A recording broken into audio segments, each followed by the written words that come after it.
I always thought that turning 70 would feel like an ending, the kind of milestone that whispers to you in quiet corners, reminding you of everything you've lived through: the births, the deaths, the sleepless nights, the long holidays cooking for people who never offered to do the dishes. But I was wrong. My 70th birthday didn't feel like an ending. It felt like a slap in the face. A cold one, reheated in a microwave, wrapped in foil, and tossed on a paper plate. Please subscribe to our channel and tell us in comments from where are you watching this video. It started when my son Jason called me the night before. "Hey, Ma," he said, voice half distracted. "Don't make any plans tomorrow, all right?" I smiled. My heart jumped a little. Maybe he was taking me to the little lakefront restaurant we used to go to when he was a teen. Or maybe he remembered the concert hall that played those classical piano sets I loved. Maybe, just maybe, he was going to bring the kids over and cook like I used to do for them. He added, "Claire said you'd probably want something low-key, just family." I should have known right then. The next day, I put on my best navy blue cardigan, the one with pearl buttons Jason gave me 10 Mother's Days ago before he stopped giving anything besides excuses. I did my makeup, even curled the front of my thinning hair, and waited on the porch for someone to pull up. He didn't even ring the bell. Jason texted me from the driveway, "Come around the back." That's how I walked into my own birthday, through the side gate, past the trash bins and into their patio like a guest at a barbecue no one remembered inviting. The kids didn't look up from their phones. Claire gave me a distracted wave, too busy laughing with her sister on FaceTime. There were no balloons, no cake, no music, just a grill that had clearly been used earlier and a foil-covered plate on a fold-out table waiting for me. "Happy birthday, Ma," Jason said, placing a lukewarm burger in front of me. "We had some leftovers from lunch. Figured you wouldn't mind." He sat across from me, chewing on ribs he hadn't offered me. I blinked. "Jason, this is it?" He raised his brows. "We're trying to save money this month. Interest rates are killing us. You know how it is." I did know how it was. I just never thought I'd hear that on the day I turned 70 from the same child I used to wake up at 3 a.m. to comfort during fevers. Claire chimed in. "We figured you'd appreciate something simple. At your age, who even wants the noise?" I stared at her. At the woman I once let move into my home rent-free when she was pregnant and jobless. She had the nerve to sit beside me, eating a second plate of hot food while I picked at stale pasta salad from yesterday. But the worst part wasn't the food. It was when my grandson, Tommy, my sweet, always hugging, once in love with grandma. Tommy looked up from his phone and said, "Wait, it's your birthday?" That was the final nail. I smiled, the way women do when they're about to break but don't want to give anyone the satisfaction. I said thank you. I hugged the kids. I patted Jason on the shoulder like I was the guest of honor at a funeral no one stayed for. And I left. I walked the full mile home. The silence inside my little apartment greeted me better than my own family had. But I didn't cry. Instead, I opened the bottom drawer of my desk and pulled out the folder Jason had signed 3 years ago, back when his business was failing and the bank was threatening foreclosure. Back when I, stupidly thinking I mattered, offered to co-sign the refinancing. I paid off the remainder of their mortgage that winter. Nearly $78,000. Every penny I had saved from my pension and small inheritance went to protect their home. But I kept one clause in that contract. I had the right to revoke my contribution at will if misused, and transfer lien responsibility to the primary holders. Jason never even read that line. He was too busy hugging me and crying about how he'd never forget this. Well, neither would I. And I was about to make sure of it. The next morning I called my lawyer. Mr. Reeves was in his mid-60s, sharp as ever, and one of the few people left in my life who didn't treat me like an expired coupon. When I told him what had happened, he went quiet for a moment. Then he sighed. "I remember drafting that clause. You really want to go through with it?" "I do," I said. "They've taken enough." Jason didn't call. Claire didn't text. No one even bothered to ask if I made it home okay. The whole week passed with nothing but silence from their side of town. I wasn't surprised. I had taught them too well how to ignore what wasn't convenient, How to use my kindness like wallpaper, always there, but never appreciated. Reeves filed the documents on Thursday. Legally, I couldn't take back the money I'd paid, but I could enforce the clause, placing the full responsibility of the mortgage remainder back on Jason and Claire, along with property taxes they hadn't even noticed I'd been covering for the last 8 months. By Friday, they got the notice. Saturday morning, Jason showed up on my doorstep with a look of righteous confusion. "You did what?" he barked as if I had stolen something. I didn't invite him in. I just handed him a copy of the document he'd signed, the one I had highlighted with bright yellow ink. His own initials sat there like a ghost of the son I once knew.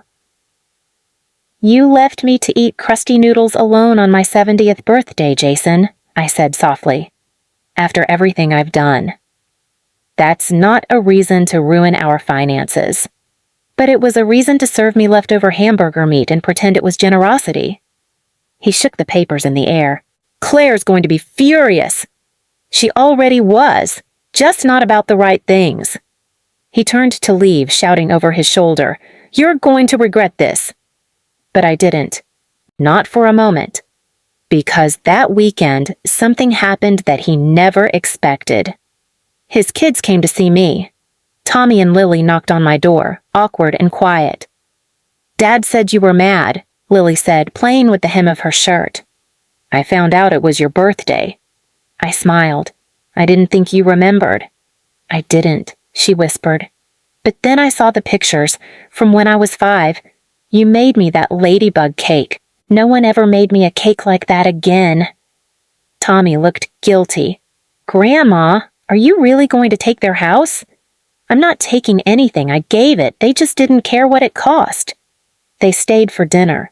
I cooked them the same pot roast Jason used to beg for as a kid. Lily helped slice potatoes. Tommy showed me how to play some silly phone game. We laughed.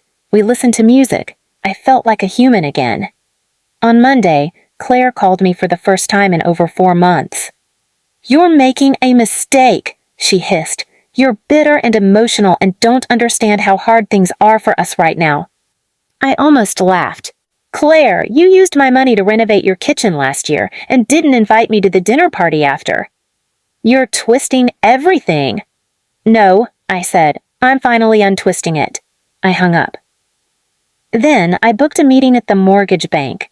Not only did I revoke the lien support, I also informed them that Jason had used my pension income to qualify for the refinancing originally, and that I would no longer be attaching my name to it under any condition. That triggered an internal audit. By the time Jason realized what I had done, he was facing a demand to refinance entirely in his own name. But now, with lower credit, a volatile job history, and me removed, he didn't qualify anymore. Claire's parents refused to help. And just like that, foreclosure proceedings began. But that's not where it ended. Because I had already made one more stop. Jason and Claire fought it for weeks. They tried calling the bank, blaming the confusing paperwork, even tried guilt-tripping me through my grandkids. But the bank was firm. Without me co-signing, they had no right to the reduced plan. The rate reset, the payments doubled, and Claire's fancy Pinterest-perfect kitchen wouldn't pay the bills. The day the foreclosure notice hit their mailbox, I got a call from Jason. He didn't scream this time. He didn't argue. He sobbed. "Mom, please, I made a mistake." It was the first time he'd called me Mom in months.